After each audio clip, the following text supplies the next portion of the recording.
Et je vous emmène, venez avec moi, outre-Atlantique.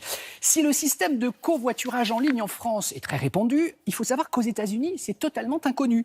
Mais grâce à une équipe de franchise installée à Los Angeles, ça pourrait changer. Claude Budin-Juteau, notre correspondant là-bas, a rencontré les fondateurs d'une start-up qui compte bien conquérir le marché américain. Regardez.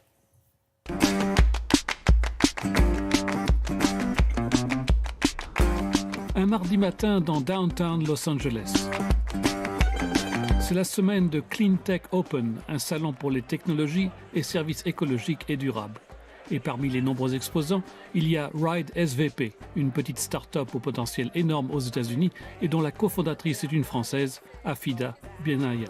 Ride SVP est une plateforme collaborative de covoiturage où on met en relation des personnes qui voyagent ensemble d'une ville à une autre.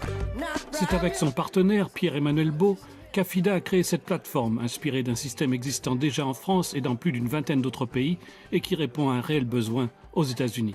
En effet, si Uber ou son concurrent Lyft marche très bien en Amérique, c'est un système de covoiturage conçu essentiellement pour la ville. Ride SVP est différent dans le sens où nous, on s'occupe des trajets longue distance pour les gens qui n'ont pas besoin d'avoir de voiture, qui ont un intérêt pour l'environnement et où les conducteurs sont des gens comme vous et moi qui ne font pas ça comme un travail ou pour gagner de l'argent, qui le feraient de toute façon et qui partagent leurs ressources.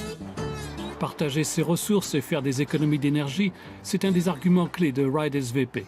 Un système qui génère déjà un intérêt pour ses premiers utilisateurs bêta, comme Romain, un Français qui habite Los Angeles et qui teste l'application.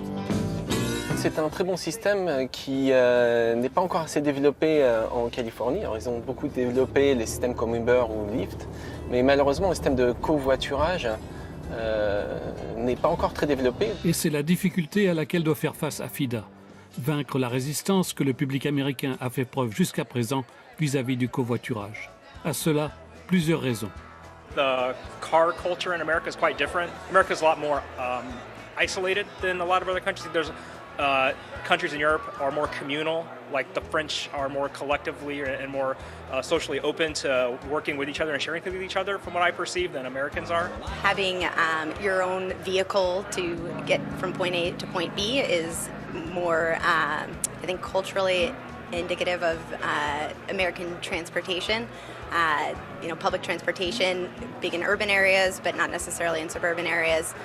So you can see that people, I think, have just gotten used to having their own vehicle. Une autre difficulté du covoiturage aux États-Unis est liée à la géographie. Le pays est très grand et les villes sont aussi très étalées. On voit par exemple à Los Angeles qu'il n'y a pas forcément de centre-ville et de périphérie. Il y a plusieurs agglomérations où, pour les gens, pour se rejoindre peuvent être compliquées ou pour déterminer quel trajet prendre pour faire des longues distances peut aussi être très compliqué. À cela, il faut rajouter une protection légale américaine très pointilleuse qui complique les systèmes d'assurance. D'où la volonté de Ride SVP de commencer d'abord par la Californie, État plus ouvert aux innovations et à la protection de l'environnement. Pour le reste, l'avenir dira si cette équipe de Français aura réussi à introduire le covoiturage aux États-Unis.